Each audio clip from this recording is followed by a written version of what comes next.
it may be our lawn, it may be perhaps our water-hungry landscape that we currently have. Those are all replaceable, right? If we rip out a plant, perhaps that plant was there for 2 years, took 2 years to get there. Okay, we lost a plant, big deal. You consider He's losing. on bamboo a tree in a way? It can be. Some of that stuff, man, it grows really big, doesn't it? The bamboo hamia. That stuff could be a monster. Because you cut them down, don't you? That's a giant timber bamboo. Those can be cut down. They are fairly drought tolerant once they are established, so keep that in mind. But a lot of bamboo, they are runners. There's two types of bamboo. Runners, which have a rhizome. It's like a rhizome grass will actually sneak out and grow from here 15 feet that way into your neighbor and out of your sidewalk and between all the little cracks. And then there's a clumping bamboo, which will produce itself by simply clumps. So it will grow 3 inches at a time, 3 inches at a time from its original footprint. So if you're going to plant a bamboo, I highly encourage you to plant the clumping bamboo and not the runner. The runner you could always get on sale somewhere. It's some nursery that needs to get rid of it, or perhaps a neighbor is removing some, they want to give you a little sprig. I encourage you to turn down that sprig and invest in the clumping bamboo if you're going to do that.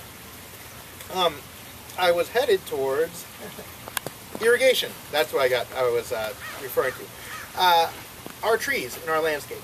We all have that tree in the back of our mind that we know that has been around for 50, 60 years, right?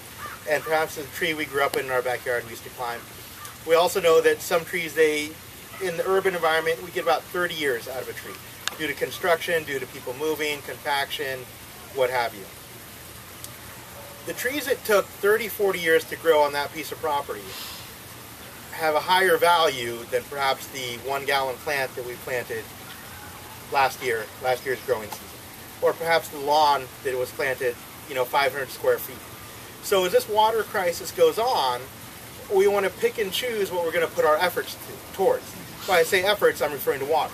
What are we going to choose to irrigate? What are we not going to choose to irrigate? People are getting really creative, doing a lot of DG areas here and removing landscape by means of doing that. DG? Decomposed granite. Oh. This is, I think it was DG at one point. This kind of stuff. Correct. It's what's around a baseball infield. Oh, okay. Decomposed granite, or perhaps a track, before everybody went over to using rubber on track. So when it comes to irrigating trees and mature trees, we want to keep in mind the best way to irrigate it is deep, infrequent watering. And when I say deep, infrequent watering, what we're trying to achieve is thoroughly saturating the entire area underneath the drip line. At least, a minimum. On mature trees, it'd be great to extend what's past the drip line, but we'd like to saturate that soil to a depth of around 10 inches. If you go farther than that, that's great. Now, in order to achieve that, would that be achieved by doing the old-fashioned, I say old-fashioned, I shouldn't say that, but by doing a typical spray head and turning it on for 2 hours, or perhaps more than 15 minutes? No. No, and why not? It runs off. Absolutely. Especially if it's under a university. Absolutely. You will get runoff after probably 5 minutes. Oh, 1 minute. 1 minute. Look at that right there. And then you scratch the soil and it's dry an eighth of an inch under because of the oil. Absolutely. So spray head irrigation is not the preferred method when it comes to irrigating our trees. Drip irrigation is ideal. And I say ideal because there are many ways to irrigate the top 10 inches of the soil profile. It could be as simple as getting a soaker hose from Home Depot and snaking that around the entire area underneath your tree. However, you can imagine doing that off of a tree that is, say, 50-foot canopy wide. It could be a bit labor intensive, pulling out hoses and wrapping them around. What we like to do, we do drip irrigation. It is a product made specifically for water conservation. When you do drip irrigation, 100% of what you're paying for that's coming out of the tap is being applied directly to the root system. So 100%, which is pretty phenomenal. Pipes going down into the ground? It is a poly pipe, and it is laid on surface. And when it is done right, you will have all that water being placed directly where the roots need it and saturating that complete area. Well, my neighbors that planted this awful eucalyptus tree in the late 70s, it's been dependent on the rain.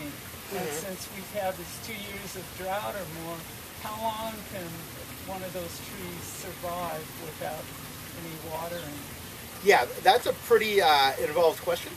My thoughts would be, don't let it get to the point if it is a high value tree, meaning it's been there, you get a lot of enjoyment. Don't let it get to the point where you're going to find out its wilting Well, point. I mean, would it fall over? Would it break? It would drop all its leaves and it would simply die on you.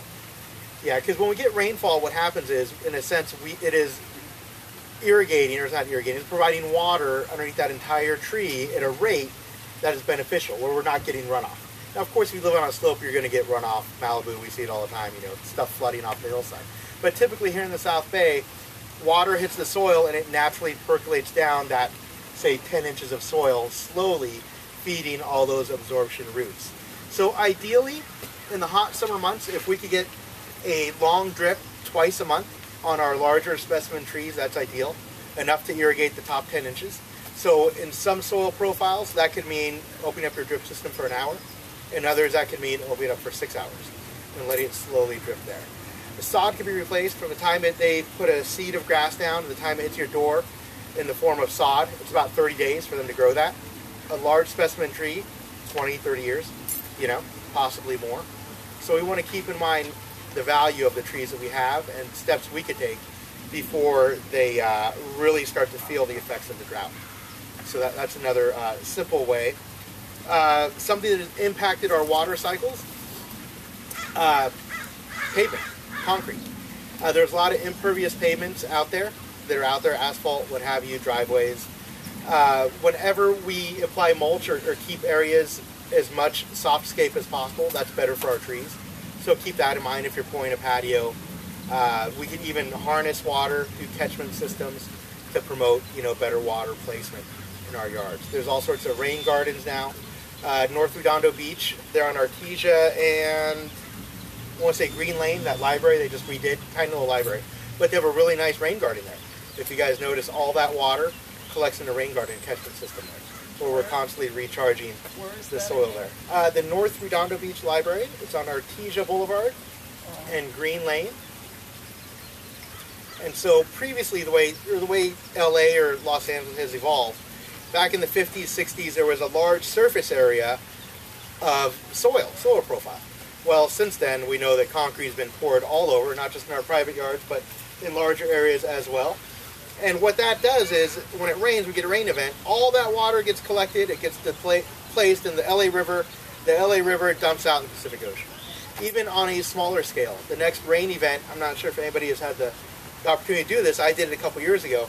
Go down to Manhattan Beach Pier and walk on the sand underneath it, and we're getting a big storm, go on the sand and look underneath the pier. You're going to see a huge pipe and water, a huge river of water being flushed out the Pacific Ocean.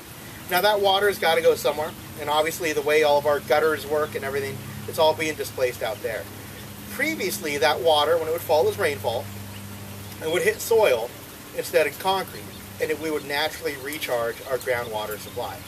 Well, being as how things have evolved, cities growing, I get that, but it's just a simple fact that all that water is now being placed out there instead of where it used to be, which is going back down.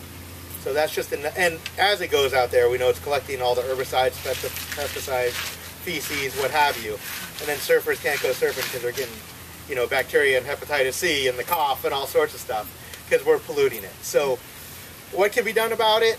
On a smaller scale, we all have control of our personal backyards where we can do some rainwater diversion.